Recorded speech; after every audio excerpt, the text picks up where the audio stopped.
Guys, অনেকদিন পর আমি আর আমার চমলক্ষ বন্ধুরা বেরিয়ে পড়লাম ঘুরতে যাওয়ার জন্য।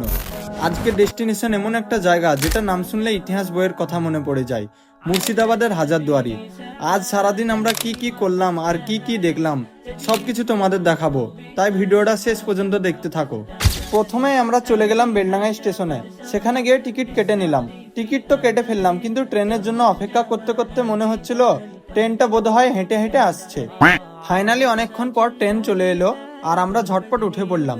তারপর জানালার ধারে বসে বাইরে সুন্দর দৃশ্য দেখতে দেখতে আর একটু একটু বন্ধুদের বিরক্ত করতে করতে পৌঁছে গেলাম মুর্শিদাবাদ স্টেশনে। স্টেশনে নেমেই বুঝতে পারলাম সূর্য মামা আজ আমাদের ওপর ভীষণ রেগে আছে। এত গরম লাগছিল যে প্রথমে ঠান্ডা ঠান্ডা ম্যাঙ্গো জুস নিয়ে নিলাম। এক চুমুক খাওয়ার পর মনে হলো এটাই বুঝি জীবনের আসল সুখ। জুস খাওয়া শেষ করে টোটো ধরে সোজা চলে এলাম হাজারদুয়ারি প্যালেসে। ভেতরে ঢুকেই দেখি চারিদিকে মানুষ আর মানুষ। এত ভিড় দেখে আমি তো ভাবলাম সবাই বুঝি আজকেই ঘুরতে বেরিয়েছে। পরে জানতে পারলাম এর আসল কারণ আছে। এই সময় মুর্শিদাবাদের ইমামবাড়া বছরে মাত্র 9 দিনের জন্য খোলা হয়, তাই সবাই এই সুযোগে ইমামবাড়া দেখার জন্য ভিড় জমিয়েছে। এরপর আমরা চারিদিকে ঘুরে ঘুরে সবকিছু দেখতে লাগলাম। কিছুক্ষণ পর দেখি অনেক মানুষ একসঙ্গে একটা বিশাল মিছিল নিয়ে এগিয়ে আসছে।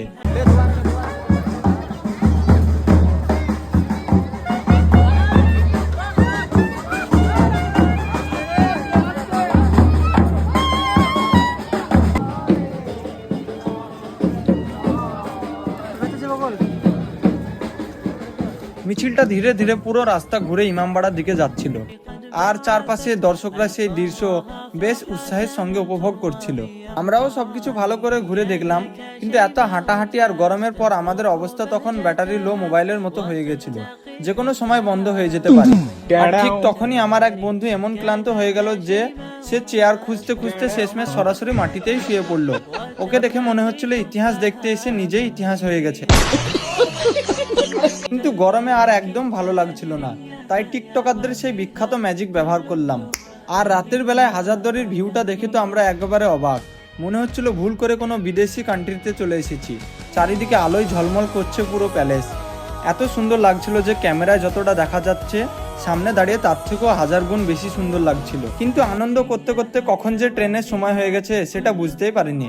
তাই আর দেরি না করে সোজা স্টেশনের দিকে রওনা দিলাম। সত্যি বলতে সারাদিন অনেক মজা করলাম, অনেক কিছু দেখলাম আর অনেক স্মৃতি নিয়ে বাড়ি ফিরলাম।